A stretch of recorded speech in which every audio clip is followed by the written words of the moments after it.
C plus plus by Zahid Iqbal. ये हमारा C plus plus से रिलेट 9th ट्यूटोरियल है जिसमें हम सी प्लस प्लस की स्ट्रिंग्स डील करेंगे। इस ट्यूटोरियल के बेसिक 2 पार्ट्स हैं। पार्ट 1 में हम 3 टॉपिक क्लियर करेंगे और इसमें हम W3 स्कूल से रिलेट कुछ मटेरियल यूज़ करेंगे। पार्ट 1 का सबसे पहला हिस्सा है स्ट्रिंग, उसके बाद हम कवर करेंगे कॉन्कैटिनेशन और हमारा लास्ट टॉपिक होगा इस ट्यूटोरियल का नंबर्स एंड स्ट्रिंग्स। तो चलिए आज का ट्यूटोरियल बगैर टाइम वेस्ट किए हम शुरू करते हैं। सबसे पहला पार्ट हमारा है स्ट्रिंग। तो पहले इसका थोड़ा इंट्रोडक्शन देखते हैं। A string variable contains a collection of characters surrounded by double quotation just as hello world. तो आपने देखा कि स्ट्रिंग को हम पहले भी डील कर चुके हैं। स्ट्रिंग एक्चुअली क्या होती है? स्ट्रिंग असल में कॉम्बिनेशन ऑफ लेटर्स होता है जिसे डबल कोटेशन के अंदर हमने क्लोज किया होता है। जैसे यहाँ पे हमने लिखा है हेलो वर्ल्ड।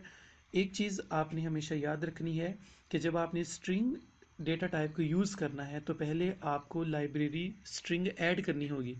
किस तरह से ऐड करनी होगी ये हम अभी डेफ सी प्लस प्लस में प्रैक्टिकली देखेंगे। तो सबसे पहले हम इसका बेसिक सिंटैक्स देखते हैं। तो बेसिक सिंटैक्स में सबसे पहले आप लिखेंगे स्ट्रिंग जो कि इसकी डेटा टाइप है। उसके बाद हम लिखेंगे वेरिएबल नेम, कोई भी वेरिएबल नेम होगा। जैसे हम लिखेंगे string my name, string age, string salary and so on. उसके बाद असाइनमेंट ऑपरेटर, जैसे लास्ट ट्यूटोरियल में पे हमने डिस्कस किया था कि असाइनमेंट ऑपरेटर क्या होता है। उसके बाद हम वैल्यू असाइन करेंगे और सेमी कॉलन, हमारा सिंटैक्स ख़त्म हो जाएगा। तो एग्जांपल देखिए इसमें। एग्जांपल में हम लिखेंगे स्ट्रिंग, जैसे मैंने कहा था सिंटैक्स में डेटा टाइप होगी। उसके बाद हम लिखेंगे ग्रीटिंग। ग्रीटिंग यहाँ पे हमने यूज़ किया है वेरिएबल नेम। उसके बाद इक्वल असाइनमेंट ऑपरेटर, फिर हमने डबल कोटेशन के अंदर अपना टेक्स्ट लिख दिया जो कि इस केस में हेलो है। तो डेव सी प्लस प्लस में हम इसको प्रैक्टिकली देखते हैं कि किस तरह से हम स्ट्रिंग लाइब्रेरी ऐड करेंगे और किस तरह से हम स्ट्रिंग को यूज़ करेंगे। तो ये मैंने ओपन कर लिया डेव सी प्लस प्लस। यहाँ से हम अपनी हम अपनी न्यू फाइल बनाएंगे। तो यहाँ पे हम हमेशा की तरह अपना वही बेसिक सिंटैक्स लिखेंगे। मैं आपको मशवरा दूंगा कि आप बेसिक सिंटैक्स के लिए एक काम करें कि बेसिक सिंटैक्स के नाम से एक अपनी फ़ाइल बनाएं, जैसे मैंने यहाँ पे बना के रखी है। उसका फ़ायदा ये होगा कि इसमें आपने बेसिक सिंटैक्स लिखा होगा, आपको बार बार लिखने की ज़रूरत नहीं है। आप जस्ट इसे ही कॉपी कर लें और कंट्रोल एन प्रेस करके न्यू फाइल बना लें और वहाँ पे कंट्रोल वी प्रेस करके पेस्ट कर दें और पहले वाली फ़ाइल को बंद कर दें कंट्रोल डब्ल्यू से। तो हम ओपन करते हैं अपनी वो फाइल जिसमें हमने वो कोड पेस्ट किया। अब इसे सेव कर लें और चूंकि ये टॉपिक हमारा स्ट्रिंग है तो मैं इसको लिखूँगा string डॉट cpp। तो देखिए हमने टाइम सेव कर लिया कि हम बजाय इसके हम सारा लिखें hash include IO stream and so on. तो ट्यूटोरियल में जैसे मैंने आपको बताया था स्लाइड में कि आपको स्ट्रिंग डेटा टाइप यूज़ करने के लिए आपको स्ट्रिंग नाम की लाइब्रेरी ऐड करनी होगी और उसका सिंटैक्स बहुत आसान है। आप इसे कॉपी कर लें, नेक्स्ट लाइन में आके इसे पेस्ट कर दें और जहाँ पे सेकंड लाइन में आईओ स्ट्रीम होगा वहाँ पे आप लिख देंगे स्ट्रिंग। तो इस लाइन के ऐड करने का क्या मतलब है? इस लाइन के ऐड करने का मतलब ये है कि फर्स्ट लाइन देखें, फर्स्ट ट्यूटोरियल में मैंने आपको डिटेल से बताया था कि हैश इंक्लूड आईओ स्ट्रीम का मतलब है इनपुट आउटपुट स्ट्रीम को हम यूज़ करना चाहते हैं। तो हैश इंक्लूड स्ट्रिंग का मतलब ये होगा कि हम स्ट्रिंग नाम की लाइब्रेरी को एक्सेस कर रहे हैं। तो जैसे मैंने आपको फर्स्ट ट्यूटोरियल में बताया था कि सी प्लस प्लस में डिफरेंट किस्म की नंबर ऑफ लाइब्रेरीज हैं, input output string characters and so on. तो हम चूँकि स्ट्रिंग को यूज़ करना चाहते हैं तो हम उसकी लाइब्रेरी को कॉल करते हैं ताकि हम जब स्ट्रिंग को यूज़ करें तो उस क्लास में जो भी चीज़ें होंगी, पैरामीटर्स होंगे, वो हमारे फंक्शन में बिल्कुल सही से एग्जीक्यूट हों। तो बेसिक सिंटैक्स को देखते हुए अब हम एक छोटा सा अपना यहाँ पे कोड लिखते हैं और ये बिल्कुल न्यू चीज़ नहीं है, आपने पिछले ट्यूटोरियल में भी देखी थी। तो हम यहाँ पे वेरिएबल डिक्लेयर करेंगे स्ट्रिंग। मैं यहाँ पे डिक्लेयर करूँगा माई नेम इज़ इक्वल। तो बेसिक सिंटैक्स के अकॉर्डिंग स्ट्रिंग शो करता है data type, my name show करता है उसका वेरिएबल नेम और इक्वल के बाद हम इसमें कुछ वैल्यू साइन कर देंगे, जैसे मैंने यहाँ पे लिख दिया जाहिद। तो डबल कोटेशन के अंदर जो भी चीज़ लिखी जाएगी it will be treated as string. तो अब हम इससे प्रिंट आउट करवाना चाहते हैं और आपको पता है कि किसी वेरिएबल की वैल्यू को जब आप प्रिंट आउट करवाना चाहते हैं तो हमें जस्ट उस वेरिएबल के नाम को कॉल करना होता है। तो सेव किया, कंपाइल एंड रन करते हैं। तो विदाउट एनी एरर हमारा प्रोग्राम एग्जीक्यूट हुआ, और हमारा प्रोग्राम एग्जीक्यूट हुआ, उसमें हमने वैल्यू लिखी थी जाहिद, तो हमारा प्रोग्राम बिल्कुल सही से रन हो चुका है। अब हमारा दूसरा टॉपिक है कॉन्कैटिनेशन। कॉन्कैटिनेशन का लफ्ज़ी मतलब होता है दो चीज़ों को मर्ज करना, जोड़ देना। तो पहले इसकी डेफिनेशन देखते हैं। The plus operator can be used between strings to add them together to make a new string. दो स्ट्रिंग्स को जब हमने इकट्ठा यूज़ करना हो और उसे एक सिंगल स्ट्रिंग के तौर पे यूज़ करना हो, तो हम प्लस ऑपरेटर यूज़ करते हैं। तो एग्जांपल में देखें, जैसे मैंने यहाँ पे लिखा है string my first name is equal to Zahid, string last name is equal to Iqbal.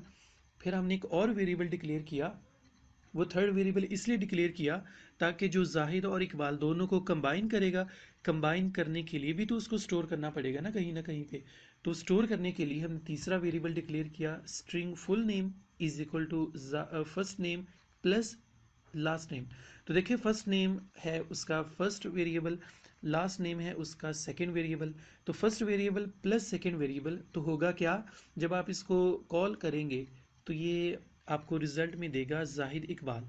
एक और बात पे गौर करें, मैंने यहाँ पे जाहिद के बाद स्पेस दे रखी है, क्योंकि आपको पता है कि जाहिद के बाद अगर हम स्पेस देंगे और जब हम इसको कंपाइल एंड रन करेंगे तो जाहिद के बाद इकबाल से पहले एक स्पेस आएगी, तो आप इसको इजीली अंडरस्टैंड करेंगे, टेक्स्ट होगा जाहिद इकबाल। तो डेफ सी प्लस प्लस में पहले हम इतने पोर्शन को रन करके देखते हैं, फिर हम अपने अगली लाइन को एग्जीक्यूट करेंगे। तो जो चीज़ आपने अभी यहाँ पे देखी, हम उसे यहाँ पे प्रैक्टिकली सॉल्व करते हैं। तो string first name is equal Zahid, इसे कर लेते हैं कॉपी पेस्ट, और सेकंड वेरिएबल डिक्लेयर करते हैं हम अपना लास्ट नेम इकबाल। मुझे पता है आप क्या सोच रहे हैं कि यहाँ पे मैंने स्पेस नहीं दी। अब देखिए हमने दो स्ट्रिंग्स बना ली, पहली स्ट्रिंग जाहिद, दूसरी स्ट्रिंग इकबाल। जब हमने दोनों को कंबाइन यूज़ करना है तो उसको स्टोर करने के लिए भी कोई ना कोई वैल्यू होगी, कोई ना कोई वेरिएबल चाहिए होगा, कंटेनर चाहिए होगा। तो हम लिखेंगे स्ट्रिंग, यहाँ पे मैं लिख देता हूँ फुल नेम, और इसमें हम अपनी वैल्यू स्टोर करवाएंगे दोनों स्ट्रिंग्स को। और स्ट्रिंग की वैल्यू यूज़ करने के लिए हम वेरिएबल को यूज़ करेंगे, फर्स्ट वेरिएबल, उसके बाद प्लस जो हमने यहाँ पे डिक्लेयर किया है लास्ट नेम के नाम से, सेमीकोलन। जब हम इसे कॉल करेंगे तो हम किसको कॉल करेंगे, जाहिद को, सॉरी फर्स्ट नेम को, लास्ट नेम को, या फुल नेम को। तो डेफिनेटली हम फुल नेम को कॉल करेंगे, क्योंकि फुल नेम में दोनों की वैल्यू स्टोर है। Compile and run. तो आप दो से ज़्यादा भी स्ट्रिंग ऐड कर सकते हैं। यहाँ पे मैं फॉर एग्जांपल तीसरी स्ट्रिंग ऐड करता हूँ, तो इसको कर लेते हैं कॉपी और paste, first name last name, और यहाँ पे मैं लिख देता हूँ for example degree, BSSE, bachelor of software engineering. अब यहाँ पे इकबाल के बाद भी हमें स्पेस देनी होगी ताकि टेक्स्ट अच्छे से रीड हो सके। सॉरी, DEGRREE,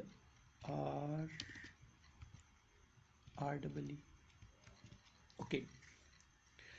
तो अब यहाँ पे हमें एक और चीज़ ऐड करनी पड़ेगी, और वो चीज़ है डिग्री। अब हम इसे कॉल करेंगे तो देखेंगे हमारी आउटपुट क्या आएगी। तो हमारी आउटपुट आएगी जाहिद इकबाल BSSE। अब हम एक और फंक्शन को देखते हैं। तो we can also concatenate strings with the help of append function. तो आपको मैं जितनी भी स्लाइड्स दिखाऊंगा उसमें जो हम फंक्शन यूज़ करेंगे उसको हम यहाँ पे इस डॉजर ब्लू कलर से प्रोमिनेंट करेंगे। तो अपेंड फंक्शन भी वही काम करता है जो प्लस का साइन यूज़ करता है, लेकिन कन्फ्यूजन से बचने के लिए हम प्लस का साइन यूज़ नहीं करते, हम अपेंड फंक्शन यूज़ कर लेते हैं। तो मोस्टली जो प्रोग्रामर होते हैं वो अपेंड फंक्शन को यूज़ करते हैं। तो आप चाहें तो आप प्लस का साइन भी यूज़ कर सकते हैं। तो अपेंड का फंक्शन क्या होगा कि कोई फंक्शन, इसमें कोई डिफरेंट चीज़ नहीं है। तो देखिए यहाँ पे मैंने बिल्कुल वही कोड है, बस फ़र्क ये है कि जहाँ पे हमने प्लस लिखा था वहाँ पे आप डॉट अपेंड ब्रैकेट लिखेंगे, और ब्रैकेट के अंदर आप सेकंड वेरिएबल लिखेंगे, बस ये चीज़ है। तो जब आप इसको एग्जीक्यूट करेंगे तो जो आउटपुट आपकी प्लस ऑपरेटर से आई थी, वही आउटपुट आपकी अपेंड फंक्शन से आएगी। तो अब चलते हैं हम अपने थर्ड पार्ट की तरफ, जो कि है numbers and strings. C++ uses the plus operator for both addition and concatenation. Numbers are added and strings are concatenated. तो ये मोस्ट इंपॉर्टेंट चीज़ है जो आपने याद रखनी है कि C++ में हम प्लस ऑपरेटर दो किस्म की चीज़ों के लिए यूज़ करते हैं। नंबर्स के दरमियान अगर आप प्लस लिखेंगे तो वो नंबर्स को ऐड करेगा और आपको सम की वैल्यू रिटर्न करेगा। अगर आप स्ट्रिंग में यूज़ करेंगे प्लस का साइन तो वो कॉन्कैटिनेशन के तौर पे यूज़ होगा। अभी हम इसको प्रैक्टिकली देखते हैं।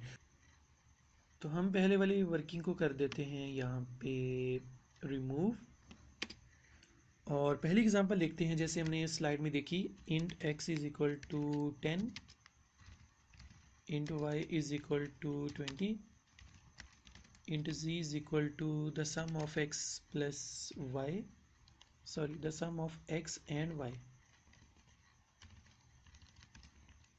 सेमीकोलन। अब हम लिखते हैं सी आउट, यानी हम वैल्यू प्रिंट आउट करना चाहते हैं किसकी, z को। तो z के वेरिएबल के नेम को कॉल करते हैं, सेव कंपाइल एंड रन। तो हमारी आउटपुट आएगी 30। तो मैं इसे कर देता हूँ कमेंट। अब हम यही वर्किंग करेंगे अपनी स्ट्रिंग के साथ। तो मैंने यहाँ पे वेरिएबल डिक्लेयर किया string x is equal 10, string y is equal to 20, और अब हम थर्ड वेरिएबल डिक्लेयर करेंगे जो इसकी वैल्यू को स्टोर करेगा, string z is equal x plus y। लेकिन यहाँ पे गौर करें, मैंने एक छोटी सी एक की पॉइंट स्किप कर दिया। वो ये कि स्ट्रिंग में हमेशा जो वैल्यूज़ लिखी जाती हैं वो डबल कोटेशन के अंदर लिखी जाती हैं। तो इसलिए पहले डबल कोटेशन लगाना होगा, फिर उसमें वैल्यू लिखेंगे, क्योंकि स्ट्रिंग की ये ख़ास बात है कि उसमें जो वैल्यूज़ होंगी that will be written within the double quotation. और फिर हमने यहाँ पे लिख दिया x प्लस वाई। अब हम इसे कॉल करके देखते हैं कि हमारी वैल्यू क्या आएगी। Save compile and run. तो देखिए हमारा आंसर आया 1020।